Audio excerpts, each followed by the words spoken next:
Hello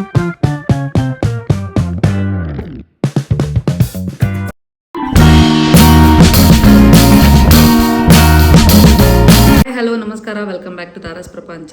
ಇವತ್ತು ನಾನು hair cut ಮಾಡಿಸ್ಕೋಬೇಕು ಅಂತ ಅಂದ್ಕೊಂಡಿದ್ದೀನಿ. ಯಾಕೆಂದರೆ ಸ್ಪ್ಲಿಟ್ಸ್ ಎಲ್ಲ ಜಾಸ್ತಿ ಆಗಿದೆ, ಹಾಗೆ ಮೇಂಟೈನ್ ಮಾಡೋಕ್ಕೂ ಕಷ್ಟ ಆಗ್ತಿದೆ. ನೋಡೋಣ, ಒಂದು ಚಿಕ್ಕದಾಗಿ ಒಂದು ಟ್ರಾನ್ಸ್ಫಾರ್ಮೇಷನ್ ಮಾಡ್ಕೊಳ್ಳೋಣ ಅಂತಂದ್ಬಿಟ್ಟು ಇವತ್ತು ಹೇರ್ ಕಟ್ ಮಾಡ್ಸೋಕೆ ಹೋಗ್ತಾ ಇದ್ದೀನಿ. ಸೊ ಬನ್ನಿ, ನನ್ನ ಈ ಲುಕ್ ಹೇಗಿರುತ್ತೆ ಅಂತ. ಈಗ ಇಷ್ಟು ಲೆಂತ್ ಇದೆ, ನೋಡೋಣ ಲುಕ್ ಹೇಗೆ ಬರುತ್ತೆ ಅಂತ. ಸೊ ಓಕೆ, ಬನ್ನಿ. ದಾವಣಗೆರೆಯಲ್ಲಿ ಸ್ವಲ್ಪ ಕೆಲಸ ಇತ್ತು, ಹಾಗಾಗಿ ದಾವಣಗೆರೆಗೆ ಬಂದಿದ್ವಿ. ಹಾಗೆ ಹೇರ್ ಕಟ್ ಕೂಡ ಮಾಡಿಸ್ಕೊಳ್ಳೋಣ ಅಂತ ಅಂದೆ ನಮ್ಮ ಮನೆಯವರಿಗೆ. ಆಯಿತು ಸರಿ ಹೋಗೋಣ ಅಂತ ಅಂದರು. ತುಂಬ ದಿನದಿಂದ ಹೇರ್ ಕಟ್ ಮಾಡಿಸ್ಬೇಕು ಅಂತಿದ್ದೆ, ಬಟ್ ಅದೇನೇನೋ ಆಗಿ ಅಂದರೆ ಹೇರ್ ಕಟ್ ಮಾಡ್ಸೋಕ್ಕೆ ಆಗ್ತಾ ಇರಲಿಲ್ಲ, ಟೈಮೇ ಸಿಗ್ತಾ ಇರಲಿಲ್ಲ. ಇವತ್ತು ಫ್ರೀ ಇರೋದ್ರಿಂದ ಹಾಗೆ ಹೇರ್ ಕಟ್ ಮಾಡಿಸೋದಕ್ಕೆ ಬಂದ್ವಿ. ನೋಡೋಣ ಇವತ್ತು ಯಾವ ಹೇರ್ ಕಟ್ ಮಾಡಿಸ್ಬೇಕು ಅಂತ ನಾನು ಪ್ಲ್ಯಾನ್ ಮಾಡಿದ್ದಿಲ್ಲ. ಆವಾಗವಾಗ ಬಂದ ನಾನು ಲೇಯರ್ ಮಾಡಿಸ್ತಾ ಇದ್ದೆ, ಲೆಂತ್ ಇಟ್ಕೊಂಡೆ ನಾನು ಲೇಯರ್ ಮಾಡಿಸ್ತಾ ಇದ್ದೆ. ಈ ಸರಿ ನೋಡೋಣ ಹೇಗಾಗುತ್ತೆ ಅಂತ. ಸಿಕ್ಕಾಪಟ್ಟೆ ಅಂದರೆ ಸಿಕ್ಕಾಪಟ್ಟೆ ಫ್ರೀಝಿ ಹೇರ್ಸ್ ನಂದು. ಅದು ಬೇರೆ ಇವಾಗ ಜರ್ನಿ ಬೇರೆ ಮಾಡ್ಕೊಂಡು ಬಂದಿದ್ದೀವಿ, ಸಿಕ್ಕಾಗಿತ್ತು ತುಂಬಾ.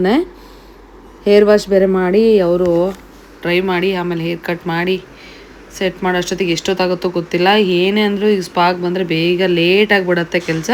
ನಾನೇನು ಹೇರ್ ಸ್ಪಾ ಮಾಡಿಸಿ ಅಂತಂದರು, ಬಟ್ ನಾನು ಹೇರ್ ಸ್ಪಾ ಏನು ಬೇಡ, ಓನ್ಲಿ ಹೇರ್ ಕಟ್ ಮಾಡಿ ಅಂತ ಅಂದೆ. ಸೊ ಹಂಗೆ ಹೆಡ್ ವಾಶ್ ಮಾಡಿ ಹೇರ್ ಕಟ್ ಮಾಡ್ತಾರೆ ಅವರು. ಅದೇನೇ ತುಂಬ ಹೊತ್ತಾಗುತ್ತೆ ಅಂತ ಅನ್ಕೋತೀನಿ. ಆಲ್ರೆಡಿ 6 ಆಗಿತ್ತು, 6:30 ಆಗಿತ್ತು ಅನಿಸುತ್ತೆ.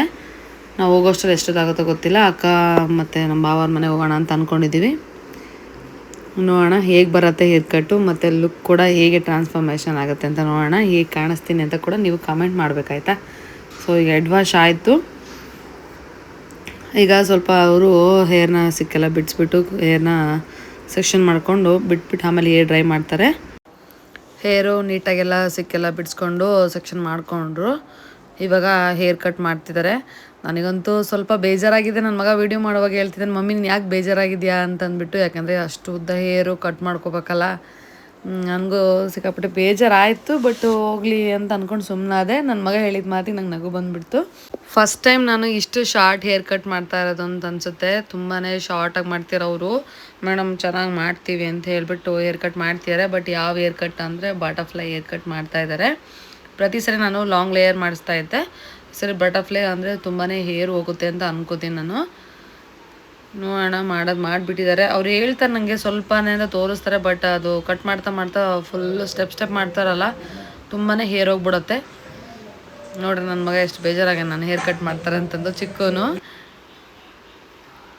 ಆಮೇಲೆ ಹೇರ್ ಕಟ್ ಮುಗೀತು. ಈಗ ಹೇರ್ ಡ್ರೈ ಮಾಡಿ ಹೇರ್ ಸೆಟ್ ಮಾಡ್ತಾರೆ. ನೋಡ್ಬೋದು ನೀವು ನನ್ನ ಹೇರ್ ಎಷ್ಟು ಶಾರ್ಟ್ ಆಗಿದೆ ಅಂತ.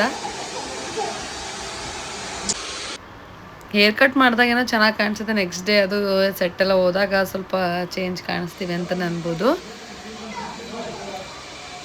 ಈ ವಿಡಿಯೋಸ್ ಎಲ್ಲ ಮಾಡಿರೋದೆಲ್ಲ ನನ್ನ ಮಗನೇ, ಒಂದೊಂದು ಕ್ಲಿಪ್ಸ್ ಮಾತ್ರ ನಮ್ಮ ಮನೆಯವ್ರು ಮಾಡಿದ್ದಾರೆ ಅಂತ ಅನ್ಬೋದು. ನೋಡಿ ನನ್ನ ಲುಕ್ ಹೇಗಿದೆ ಅಂತ. ಚೆನ್ನಾಗಿದೆ ಅಂದರೆ ಕಮೆಂಟ್ ಮಾಡಿ, ಚೆನ್ನಾಗಿಲ್ಲ ಅಂದರೂ ಕೂಡ ಕಮೆಂಟ್ ಮಾಡಿ ಹೇಗಿದೆ ಅಂತ. ಬಟ್ ನಿಮ್ಮ ಅಭಿಪ್ರಾಯನ ನನಗೆ ಕಮೆಂಟ್ ಮೂಲಕ ತಿಳಿಸಿ. ಈ ಲಾಗ್ ನಿಮಗೆ ಇಷ್ಟ ಆಗಿದರೆ ಲೈಕ್ ಮಾಡಿ ಹಾಗೂ ಕಮೆಂಟ್ ಮಾಡಿ, ಸಬ್ಸ್ಕ್ರೈಬ್ ಮಾಡಿ, ನನ್ನ ವೀಡಿಯೋಗೆ ಇದೇ ರೀತಿ ಸಪೋರ್ಟ್ ಮಾಡಿ ಅಂತ ಹೇಳ್ತಾ ಇಲ್ಲಿಗೆ ಇವತ್ತಿನ ಲಾಗ್ನ ಮುಗಿಸ್ತಾ ಇದ್ದೀನಿ. Thank you for watching.